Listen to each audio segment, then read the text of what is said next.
Ұзақ өмір сүру неге байланысты? Жапондықтар неге ұзақ өмір сүреді? Оның құпиясы неде? Бүгінгі видеода осы сұрақтарға жауап айтамыз.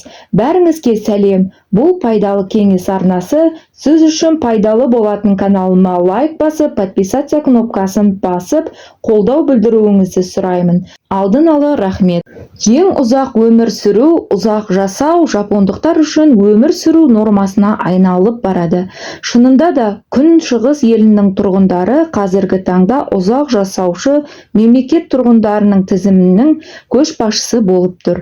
Денсаулық сақтау ұйымының мамандары төрткүл дүниеге ең ұзақ жасайтын жапондықтардың өміріне қызығушылық танытып, жан-жақты зерттеу жүргізді. Аз ауырып, ұзақ өмір сүру үшін тиісті ережелерді сақтау керек. Жапонияда бұл ереже ерекше емес. Әрқайсысының өмірлік әдеттігі адам болмысының бір бөлігін құрайды. Адамның ұзақ өмір сүруіне генетиканың да алатын орны бар. Бірақ өмір сүру ұзақтығы салауатты өмір салтына қатысты деп айтуға болады. Жапондықтар дәстүрлі диетаны қатаң ұстанады. Балық, күріш, соя және көкөністер жейді. Бірақ Жапония адамдарының ұзақ өмір сүруінің сыры шикі балық пен теңіз балдырларын тұтынуда емес. Әлемде жылы мұхиттың бойында орналасқан көптеген ел бар. Онда жергілікті тұрғындар таңертеңнен кешке дейін теңіз өнімдері мен жемістерін, көкөністерін жейді. Алайда олардың өмірі жапондықтардан 2 есе қысқа. Олардың ұзақ өмір сүруінің құпиясы жапондықтар өте сыпайы. Олар сөйлескен кезде басқа адамдарды ренжітпеуге тырысады. Ұзақ өмір сүру көп адамның арманы, бірақ арман бәріне бірдей орындала бермейді. Өйткені адам өзіне керек нәрсені жасамайды. Осының нәтижесінде адам ұзақ жасау мөлшері орта есеппен 65-80 жас арасын құрады. Ал 100 жасап жатқан адамдар өмір сүру қағидасы мүлде басқа. Олар дұрыс тамақтану салтын ұстанады, әрқашан позитивті жүреді. Мысалы, әлемде ұзақ өмір сүру бойынша алдыңғы орында тұратын жапондықтардан артық позитивті халықты табу қиын. Бұл елдегі әрбір 1500 адамның 100 жастан асқанын білдіреді. Жалпы ұзақ өмір сүрудің сыры неде деп ойлайсыз? Қазіргі таңда жапондықтардың орташа өмір сүру көрсеткіші 84 жасты құрап отыр. Күншығыс елінің ұзақ өмір сүруінің құпиясы мына қағидаларды ұстауында. Бірінші қағида тұзды аз тұтыну. Жапондықтар дұрыс тамақтанудың себебі пайдалы тағамдармен тамақтануында.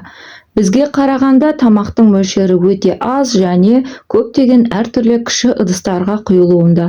Тұздың мөлшері күндігіне 40 грамды құрады. Тұзды көп мөлшерде қолдану қан қысымының жоғары болуы мен жүрек қан тамырларының ауруына, инсультқа шалдықтыратынын түсінді. Сондықтан да тұзды аз мөлшерде қолданады. Ұзақ өмір сүрудің екінші қағидасы тойғанша тамақтанбау. Жапондықтардың басты қағидасы тоя тамақ жемеу. Олар тамақ ішудің сан ғасырлық өзіндік мәдениеті қалыптасқан.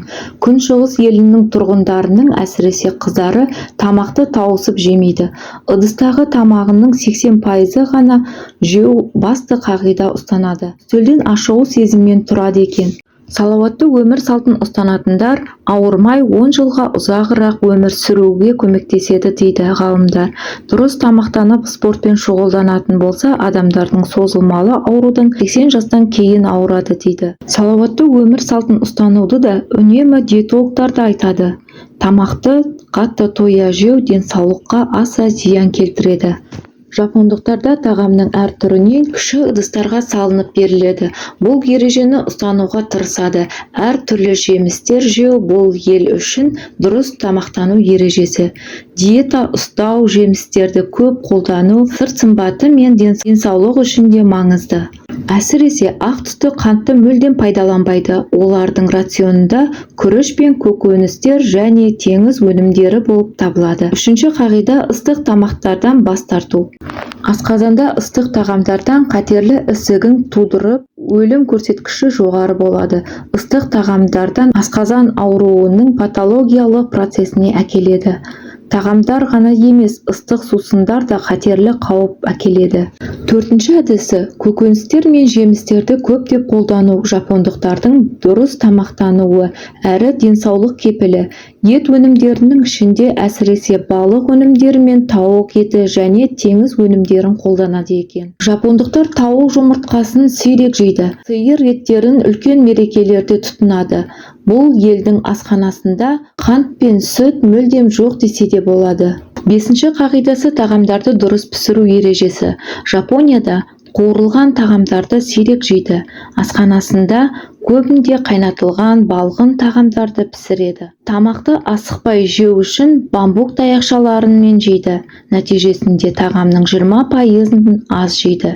Алтыншы қағида физикалық белсенділік. Адамдарға пайдалы жиі серуендеу, таңертең пайдалы жаттығулар мен түрлі гимнастикалармен белсенді айналысады және бұл өмірдің айнымас бөлігі. Қартайғанға дейін денесінің түзу қалыпты болуы өте маңызды. Бұл барлық органдарға дұрыс қан айналымының болуын қамтамасыз етеді. Құлау кезінде ауыр жарақатты болдырмайды. Жетінші қағида жапон медицинасының сапасын атап өтпесек болмайды. Жапондықтарда дамыған және қолжетімді медицина 60-шы жылдары Жапонияда міндетті медициналық сақтандыру жүйесі енгізілген. Сондықтан да бұл елде кез келген медициналық көмек қолжетімді. Күншығыс елінің 8-ші қағидасы күн жүйесінде жүруден бас тарту. Денені ультра сәулелерден қорғау үшін және кәріліктің ерте келмеуін қалайды. 9-ші қағида депрессияға, яғни жүйке жүйенің стрессті болдырмау. Күнделікті қиындықтарға қарамастан, ондай істерге ойларға аз көңіл бөлу деп кеңес береді.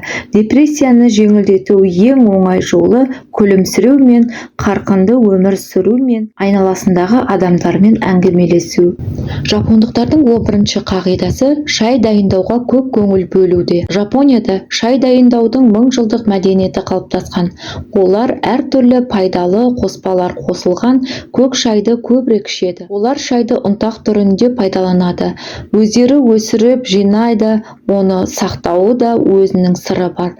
Мұндай шай біз ішіп жүрген шайға қарағанда тиімді және сіңімдірек. Жапондықтар көк шайға аса құрметпен қарайды. Құрамындағы көптеген дәрумендер мен минералдар адамның иммунитетін жақсы көтеріп, көңіл күйін жақсартып, жүйке жүйесін тыныштандырады. Астың тез қорытылуына жағдай жасайды. Кәрілікті болдырмау мүмкін емес. Бұл физиологиялық процесс барлық тіршілік иелеріне ерте ме кеш пе болары сөзсіз. Дегенмен де осы қағидаларды ұстана отырып, неше жасқа келсеңіз де жас қалпыңызбен қуатыңызды сақтай аласыз. Келесі шығарылымды жіберіп алмас үшін қоңыраушаны басып кетіңіз.